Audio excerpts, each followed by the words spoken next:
I was 22 when this happened. At the time, I had just graduated college and was working a miserable warehouse job in Columbus while trying to figure out what I wanted to do with my life. My best friend Tyler had the brilliant idea that we should take one last freedom trip before adulthood fully crushed our souls. The plan was simple: drive north to a cabin in Michigan, spend 4 days fishing, drinking cheap beer, and pretending we still had our whole lives ahead of us. It sounded perfect. There were 4 of us total: Tyler, the loud one; Evan, who filmed everything for social media; my girlfriend Melissa; and me. The cabin itself was deep in the woods near a place called Black Hollow Lake. Even the name sounded fake, like something from a horror movie. The owner had listed the place online as rustic but peaceful. That should have been the first warning. The second warning came when we lost GPS signal about 40 minutes before arriving. The roads became narrower and narrower until they were basically dirt paths cutting through endless trees. Massive pines leaned over the road so tightly that it felt like we were driving through a tunnel. Melissa kept joking that we were going to get murdered by hillbillies. Nobody laughed very hard. We finally reached the property just before sunset. The cabin looked ancient.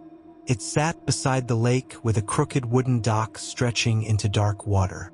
There was another structure about 50 yards away that looked like a tool shed or maybe an old boathouse. The woods around the property were unbelievably dense. Even during daylight, parts of the forest looked almost black. Tyler parked the truck and immediately shouted, "This place is awesome."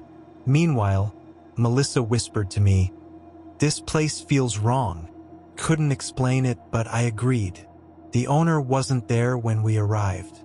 Instead, there was a note taped to the front door. "He's inside. Don't go near the South Trail after dark." That was it. No welcome message. No explanation. Just that. Naturally, Tyler thought it was hilarious. Probably some local ghost story, he said. Inside, the cabin smelled like dust and lake water. The furniture looked like it hadn't been replaced since the 1970s. There were mounted fish on the walls, old hunting rifles above the fireplace, and dozens of black and white photographs showing different people standing beside the lake over the years. One thing stood out immediately. In almost every photo, there was somebody in the background standing among the trees. At first, I thought it was accidental, but the more I looked, the stranger it became. The figure appeared in different decades of photographs. Always tall, always standing far away, always watching. Melissa noticed it too. Why is the same guy in all these pictures? Nobody had an answer. Tyler brushed it off and started unpacking beer. That first night was mostly normal. We grilled burgers, drank outside on the dock, and listened to the sounds of the lake. Around midnight, Evan started filming random videos for fun. That's when he saw the first light. Far across the lake, deep within the woods, a pale yellow light flickered between the trees. At first we assumed it was another cabin, but the light moved, not like a flashlight, more like someone carrying an old lantern, slowly weaving through the forest. Melissa asked if anyone else was staying nearby. Tyler shouted toward the woods, "Hey, you want a beer?" The light immediately stopped moving. The entire forest became silent. No bugs, no fracks, nothing. Then the light vanished. Not faded, vanished. Tyler finally stopped smiling after that. We went inside not long later and locked the doors. At around 2 a.m., I woke up needing to pee. As I walked through the dark cabin toward the bathroom, I noticed something strange. The front door was slightly open. I knew we locked it. Before I could react, I heard soft footsteps outside on the porch. Slow, heavy, deliberate. I froze. Then came 3 knocks. Not on the door, on the window beside it. I couldn't see anything through the darkness outside, but I knew someone was standing there, watching. I backed away quietly and woke Tyler up. The second he heard me whisper that somebody was outside, he grabbed one of the old rifles from above the fireplace. Honestly, I don't even know if it worked. We stood there silently for nearly 5 minutes. Nothing happened. Finally, Tyler yanked the front door open. Nobody was there, but on the porch floor sat an old rusted lantern, still warm. We didn't sleep much after that. The next morning, Evan wanted to leave. Tyler mocked him relentlessly. Melissa wanted to leave too, but I convinced her to stay one more day because we'd already paid for the cabin. I regret that constantly. That afternoon, we explored around the lake. There was a narrow trail leading south into the woods, the exact direction the note warned us about. Of course, Tyler insisted we check it out. The deeper we walked, the colder it became. Not normal shade cold, unnaturally cold. Eventually, we found something disturbing. Hidden among the trees was an abandoned campsite. Old tents torn apart, rusted cooking equipment, moldy sleeping bags. It looked like whoever stayed there left in a hurry years ago. Then Evan found a camera, an actual camcorder half buried beneath leaves. Shockingly, it still had a tape inside. We brought it back to the cabin and somehow got it working through an old TV setup inside. The footage began normally. A family vacation, 2 parents, teenage girl, a younger boy, same cabin, same lake. The date stamp showed it was from 1998. For about 20 minutes, it was harmless footage of fishing and campfires. Then the footage changed. The cameraman started filming the woods repeatedly. He kept zooming toward the trees. At first, we couldn't tell why. Then we saw him, the tall figure, standing between the trees, watching them, the same figure from the photographs. The mother in the video started panicking, asking who the man was. The footage became shaky. The father grabbed the camera and started yelling toward the woods. The figure didn't move, didn't react, just stood there. The tape suddenly cut to nighttime footage. The family was inside the cabin whispering frantically. The father kept saying somebody was walking around outside. Then loud banging erupted against the walls. The children started screaming. The camera fell sideways onto the floor.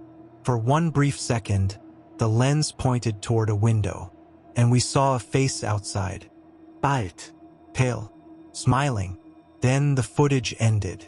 Melissa immediately started crying. Evan said we needed to leave right now.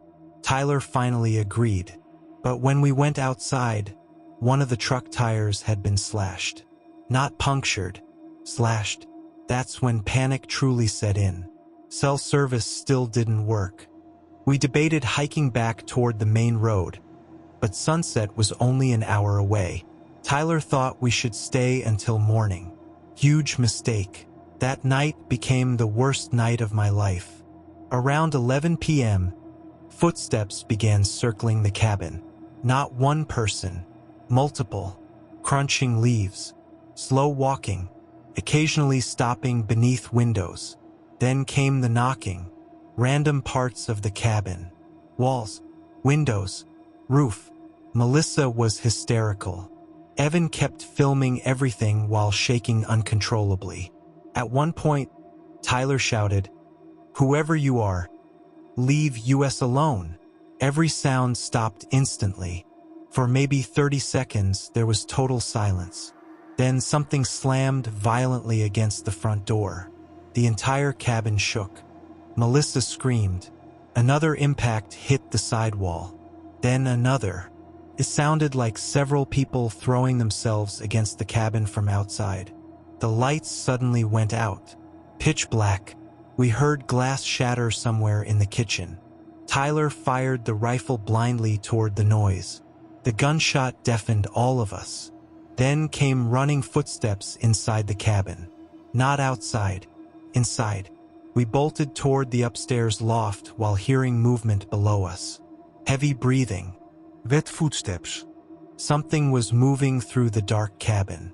Evan kept whispering, "Oh my God! Oh my God!" Then we heard a voice downstairs. Soft, calm. Found you. Melissa nearly fainted. Tyler aimed the rifle toward the staircase while I grabbed a fireplace poker. Slow footsteps began climbing upward, one step at a time. Then headlights suddenly flashed through the cabin windows. A vehicle. Whoever was inside the cabin immediately ran. We heard the back door slam open, then crashing through the woods. It turned out to be the property owner. Not the strange, cheerful guy from the rental listing.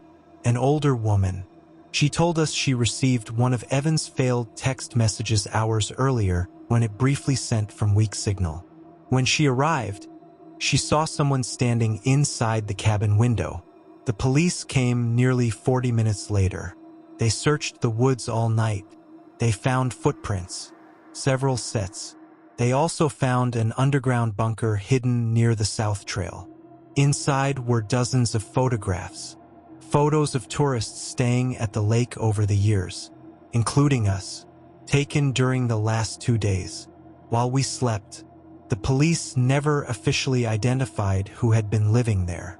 But the older woman told us something horrifying before we left. She said this wasn't the first incident around Black Hollow Lake.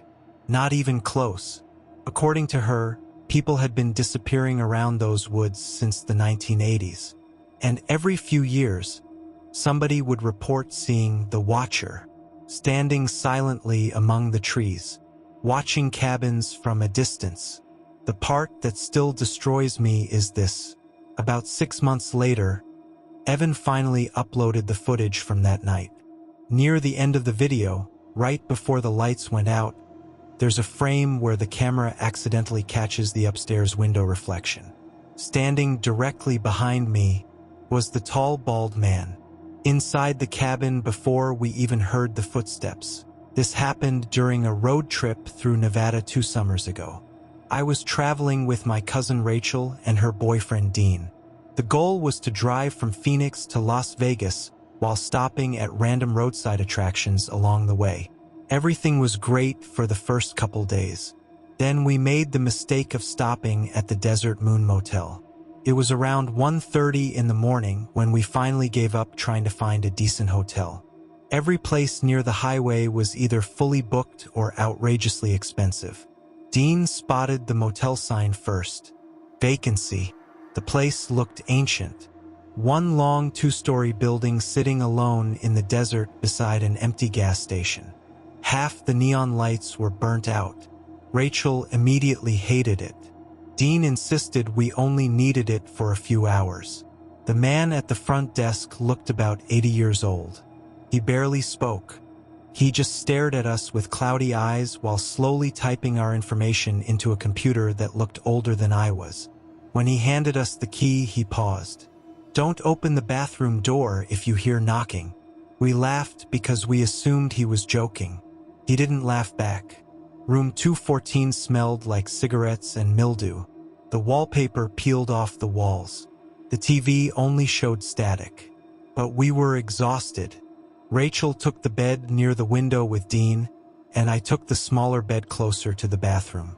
Before sleeping, I noticed something odd. The bathroom door had multiple locks on the outside. Not inside, outside, like someone wanted to keep the bathroom locked from the bedroom. I pointed it out jokingly. Nobody cared. We turned off the lights around 2 a.m. I woke up maybe an hour later to the sound of knocking. Very soft.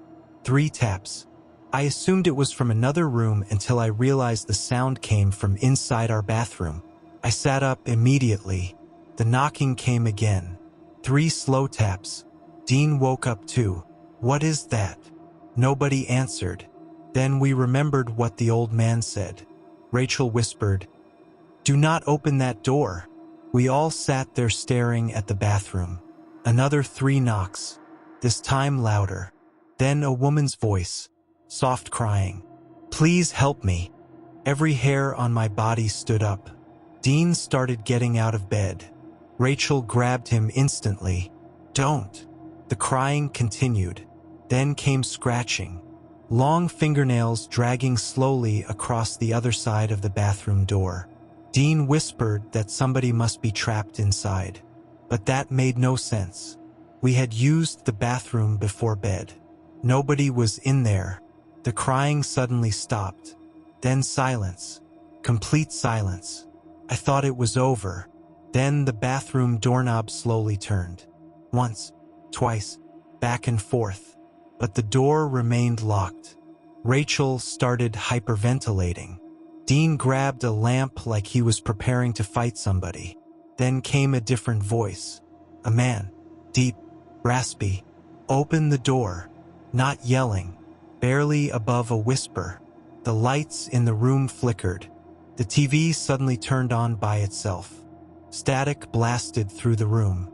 And through the static we could hear whispering. Dozens of overlapping voices. Dean finally snapped and shouted, "Who's in there?" Everything stopped instantly. No knocking. No static. Nothing. Then from directly outside our motel room window came a loud bang. We all screamed. A face pressed against the glass. A woman. Her nose flattened unnaturally against the window. Her eyes looked completely black. Before we could react, she sprinted away into the darkness. Dean ran to the window, but there was nobody outside. Not even footsteps in the dirt. At that point, we were fully panicking. I called 911. No signal. Not even one bar. Dean tried to. Nothing. Then we heard movement above us. Footsteps running across the motel roof. Back and forth. Too fast to sound normal.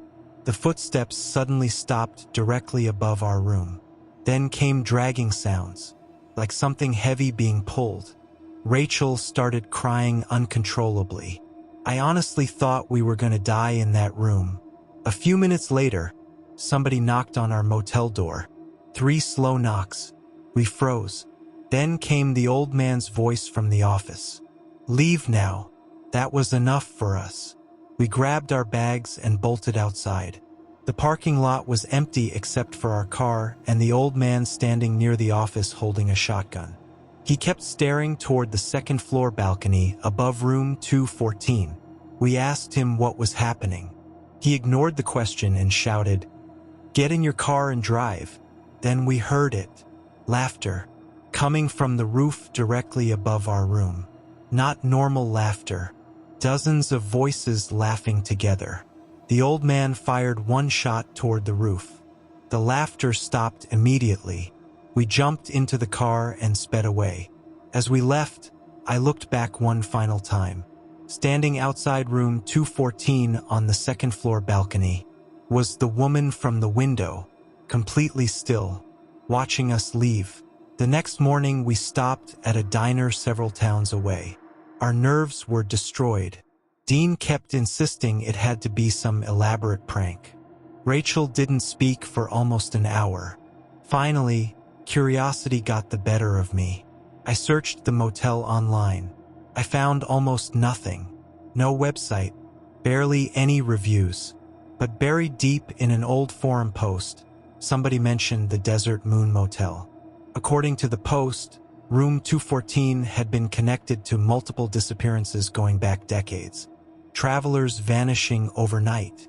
Most disturbing of all, several people claimed they heard knocking from inside the bathroom before the disappearances occurred. I tried finding the motel again later using maps. Couldn't find it. Not even the road. Dean thinks the old owner staged everything to scare tourists. Maybe, but there's one detail none of us can explain. When we unpacked our bags at home, Rachel found something inside her suitcase. A motel room key, not ours, stamped with the number 214. This happened to me in late October of 2023 in Pennsylvania. At the time, I was working for a food delivery app while taking online college classes. It wasn't supposed to be permanent, but like most temporary jobs, it slowly became my actual life. The money was decent during tourist season, especially around small towns near the mountains where people constantly ordered late-night food. I usually worked evenings because the roads were quieter and the tips were better. Most nights were normal. A few rude customers, some drunk college kids, the occasional creepy house. Nothing serious, until the delivery on Route 9. It was a Thursday night, cold enough that you could see your breath outside. Around 10:40 p.m., I got a large order from a diner in a tiny town about 40 minutes outside Scranton. The order itself wasn't weird. 2 burgers, fries, chicken tenders, chocolate pie. The weird part was the delivery instructions. Leave at front door. Do not knock. Do not call. Cash tip under mat. Pretty normal so far. But beneath that was another sentence. If porch light is off when you arrive, stay in your car and leave immediately. I actually laughed when I read it. I assumed it was someone trying to be funny for Halloween season. The total payout was huge though. Almost $50 for one delivery. So I accepted it instantly. The drive started normally enough. At first I stayed on the main highway, but eventually GPS directed me onto smaller and smaller roads. Within 20 minutes, I was surrounded by endless forest. No houses, no gas stations, no other cars, just trees. The road became narrow and winding, with old wooden fences appearing occasionally beside the woods. That's when I noticed something strange. I hadn't passed a single mailbox for at least 10 miles. No signs of people at all. Yet, according to GPS, I was only a few minutes away from the delivery address. Then my phone signal dropped to 1 bar. A minute later, completely gone. I remember thinking how stupid it was to deliver food this deep into nowhere. Finally, I turned onto Route 9. The road looked abandoned. Cracked pavement, broken guardrails, overgrown weeds pushing through the asphalt. And the entire time, my headlights kept catching strange things in the woods. Not people exactly, just shapes. Sometimes I'd think I saw somebody standing between the trees, but when the headlights hit them directly, it would only be branches. At least that's what I told myself. About 5 minutes down Route 9, my GPS froze. The screen stopped moving completely. Then my phone restarted itself. That was enough to make me uneasy. I almost turned around right there. But then I saw the house. It sat far back from the road at the top of a hill. Huge. 3 stories tall. White paint peeling off everywhere. One single porch light glowing above the front door. I immediately remembered the delivery instructions and felt relieved seeing the light on. At least I wouldn't have to deal with whatever creepy joke the customer was trying to make. The long gravel driveway crunched loudly beneath my tires as I pulled up. The house looked ancient, not abandoned exactly, but close. Several downstairs windows were boarded up. One of the upstairs windows had plastic covering it instead of glass. But the strangest thing was how quiet everything felt. No bugs, no wind, nothing. I grabbed the food and walked toward the porch. That's when I noticed the front door was already slightly open. Just barely. Enough to see darkness inside. I stopped immediately. Every instinct told me not to go closer. Leave at front door, I reminded myself. So I carefully set the bags down near the entrance. Then I checked beneath the mat for the tip. There was money there. A lot of it. 3 folded $100 bills. My stomach dropped. Nobody tips $300 for diner food. I actually considered leaving the money behind because suddenly the whole situation felt wrong. Then I heard something upstairs. A loud thud, followed by what sounded like running footsteps. I backed away from the porch immediately, and that's when the porch light went out. Instantly, everything became pitch black. I froze. My brain immediately remembered the instructions. If porch light is off when you arrive, stay in your car and leave immediately. The problem was, I was already at the house. Then I heard the front door creak open wider. Not all the way, just slowly. like someone standing inside was gently pulling it open. I couldn't see anything beyond the darkness. Then a voice whispered from inside the house. "Please help me." It sounded like a woman, weak, terrified. I didn't move. The voice came again. "Please. He knows you're here now." Every hair on my body stood up. I turned and practically sprinted back toward my car. Halfway down the porch steps, I heard another sound behind me. Heavy footsteps. Fast. Charging toward the door from somewhere inside the house. Then screaming. Not scared screaming. Angry screaming. A deep male voice roaring so loudly that it echoed through the entire property. I jumped into my car and locked the doors instantly. The upstairs lights suddenly turned on all at once. One room after another, like somebody running through the house flipping switches. Then I saw him, a massive man standing in the upstairs window, completely bald, wearing what looked like overalls. Even from that distance, I could tell he was huge.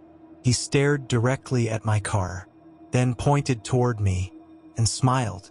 I slammed the car into reverse so hard I nearly hit a tree backing out of the driveway. As I turned toward the road, my headlights swept across the yard. There was another person standing near the woods. The woman, barefoot, wearing a filthy nightgown, one arm wrapped tightly around herself. She wasn't waving for help.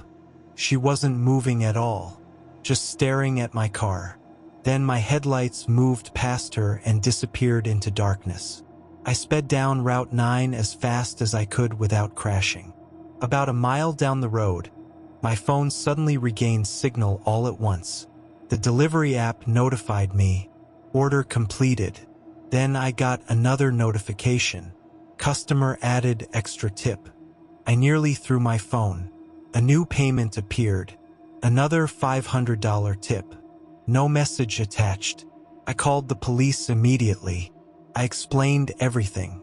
The dispatcher sounded skeptical until I mentioned the address. Then she became quiet, very quiet. She asked me to repeat it twice. Finally, she told me officers would check the property. About 20 minutes later, I reached a gas station and waited there because I was too shaken to drive.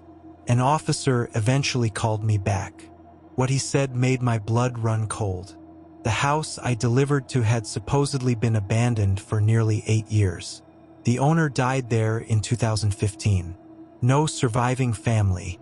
No records of anyone living on the property since. I argued with him for almost 5 straight minutes. I told him I literally saw lights on, saw people inside. The officer finally admitted something strange. When police arrived at the property, the porch light was on. The food bags were gone, and tire tracks showed someone had recently driven there besides me. But they found nobody inside the house. No furniture either. The entire place was empty, completely empty, except for one thing. Upstairs in one bedroom, police found a folding table with several printed photographs lying on top. Photos of delivery drivers, dozens of them. Some pictures showed drivers standing beside their cars. Some showed them walking toward the porch. A few were close-up shots clearly taken without the drivers knowing. And one of the photographs was me, taken that same night, standing on the porch holding the food bags. The officer asked if I recognized anyone in the other photos. I didn't, but one detail bothered me immediately. In almost every photograph, somewhere in the background near the trees, stood the same woman in the dirty nightgown. The police questioned me several times after that. I never heard another update. No arrests. No suspects. Nothing. A few weeks later, I tried searching online for information about the property. Most results were old news articles about the owner dying alone in the house. But buried in an online forum, I found a local discussion about Route 9. Apparently, truck drivers avoided that road at night. Several people claimed there were stories about a man living in the woods near the abandoned house. Some believed he kidnapped drifters. Others thought it was just local folklore. Then I found the comment that truly terrified me. One user wrote, "If you ever see the porch light turn off, it means he's already outside." I immediately shut my laptop after reading that. I quit food delivery a few days later. For months afterward, I had nightmares about that house. But the worst part happened 6 months later. I was scrolling through social media late at night when I saw a local missing persons post shared by someone from Pennsylvania. The missing woman looked painfully familiar. Thin face, long dark hair, the same woman I saw standing near the woods. According to the post, she disappeared in 2017 while traveling through rural Pennsylvania. The location listed near the bottom of the post made my stomach drop.